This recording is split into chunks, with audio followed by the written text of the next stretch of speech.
Since Sufism has to do with mysticism, then we might ask ourselves, what is mysticism? First, we can take an aesthetic approach to the question of mysticism, having to do with feelings, emotions. So mysticism in this purview or perspective is intense emotions such as love, joy, gratitude, peace. And these emotions are related to or put in relationship to the divine, the religious, the way, or the ultimate itself. So perhaps having these emotions without a conscious association with them, with things religious or holy, would perhaps leave them as not being characterized as mystical itself. The Gnostic approach, the one of intuitive inner knowledge, is one of awareness, consciousness, or knowledge of the one reality, sometimes characterized as wisdom, as light, as love, or perhaps what the Buddhists call sunyata, which is often defined as emptiness, nothingness, openness, or hermeneutic, a posture of openness, that things can't truly be defined or characterized in an absolute sense. It must just be intuitively known, or that of the apophatic, the ineffable, can't be described, can't be explained, and being okay, being comfortable with the ineffability of reality itself. Schimmel notes that mysticism across religions often use 3 different images to designate what they're doing. One is the path of the wayfarer. This is the path of the traveler. She refers to Pilgrim's Progress. It's path of the journey. Baha'is are familiar with the image of the 7 valleys the one journeying towards God passes through. Another is the alchemy of the soul. This is the transmutation or transformation of dross metals into gold. Here, used metaphorically, of the transformation of the soul in the words of Baha'u'llah, from satanic strength into heavenly power, or base, ignoble qualities into virtues and spiritual attributes. 3, that of the lover and the beloved, that God is one's consummate beloved, and it's a loving, intense, ardent, passionate relationship. And Sufi poets, for example, would use much in the language metaphors of human love to make sense of the passionate love of the mystic wayfarer. Anne-Marie Schimmel articulates that there are basically 2 types of mystical experience that are expressed throughout all the world religions, including the mystical path of Islam, often called Sufism. One is the mysticism of infinity, which is often referred to as fana in Sufi writings, language which Baha'u'llah himself often takes up and is referred to repeatedly in the hidden words in the Arabic. This mysticism of infinity is seen as a complete union of the self and God, or as a drop returning to the ocean, the drop becoming lost in the ocean, and its reality only being a reality of as a drop in the ocean. It can be seen as a loss of self to the ultimate. There is no thing but God, and all things are as nothing but in their relationship or expression of the ultimate. This is the experience of being lost in God, that there is no more I am. The only I am that is left is that I am of the all-pervading reality of God. The second is what Schimmel calls the mysticism of personality, and this uses the Arabic word baqa, which is fun to say, and Baha'u'llah 2 takes up such language in the Arabic hidden words of baqa. And this is the relationship of one to another. This is the relationship of the creature to its creator. It is the relationship of the slave to the Lord, or the servant to the Lord.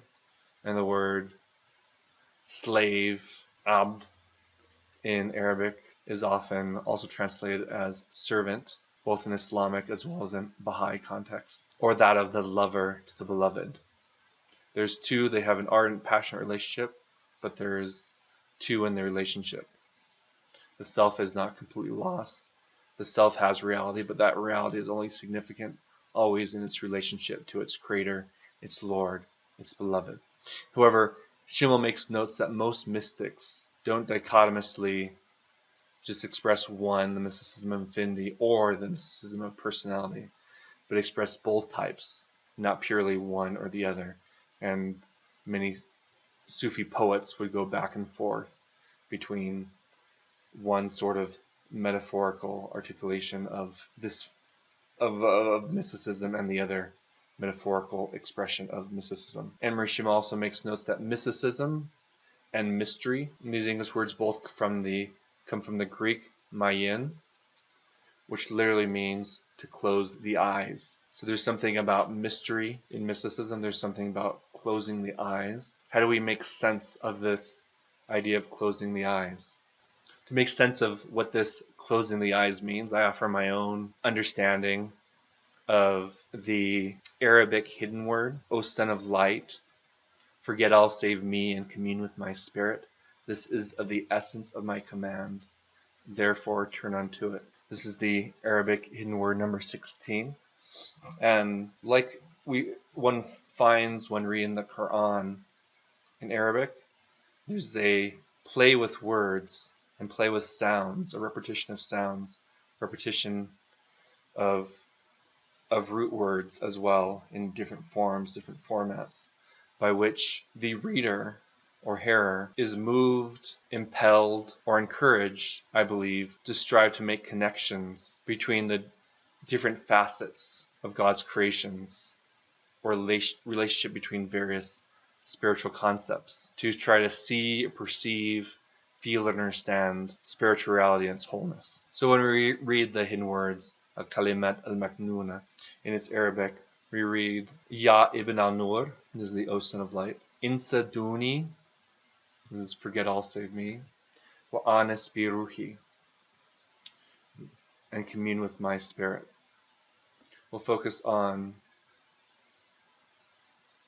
this for a type of interpretation that finds interesting connections between what it means to be human, perception, forgetfulness, remembrance, communion, and companionship. So my argument is basically this observation, which I find interesting, that is that the word for human, nes, insan singular, nes plural, human beings. The word for perception, the word for forget, insa, the word for communion, okay, or what's translated as communion, anis. This is related to the word companionship. And those who are familiar with Baha'i history and will remember Anis, who, or at least is a name given to a young man who begs to accompany the Bab to his execution. He becomes his companion in this martyrdom and perhaps in all the worlds of God. Okay, so this companionship and communion having close meaning as well. So the root letters of all these words, human, one of the words for perception, one of the words for to forget, for having communion, having companionship, these all share, well, depending on the dictionary, either the roots I or A and S, or in other Arabic dictionaries, the words N, U, S. So in the Arabic it would be Aleph, Nun, Sin, or Nun, Waw, Sin. That there's something about being human in which we have the powers to decide what we're going to focus on perceiving, and what we're going to focus on closing our eyes to or forgetting. So in this hidden word, Baha'u'llah commands his followers to close their eyes to or forget, insa duni, forget all save him, but open their eyes to perceive, to commune, have companionship with his spirit. Wa anas bi ruhi. So insa, forget all the world, all save him. Anas bi ruhi, to have communion or companionship with his spirit. Interesting enough, this hidden word begins with the salutation or call of Ya ibn Nur, O son of light, whereas one of the most popular salutations or calls is Ya ibn al-Insan, which is once again from this root and is translated into English as O son of man. If you want to hear the rest of this Arabic hidden word as it goes, Hadha min jawhari amri fa aqbil ilay. This is the essence of my command, therefore turn unto it. This word Johari, Baha'is will also know from the word, the title of the book in English, Gems of Divine Mystery, which is translated sometimes as gem and sometimes as essence. Now this is of course just my own exegesis or understanding of the interesting conceptual and etymological connections between these different words which share the same root. Should it be helpful to you, great. If not, no worries, and it does not in any way express a view that I've found an exact backing for in any part of the Baha'i writings themselves.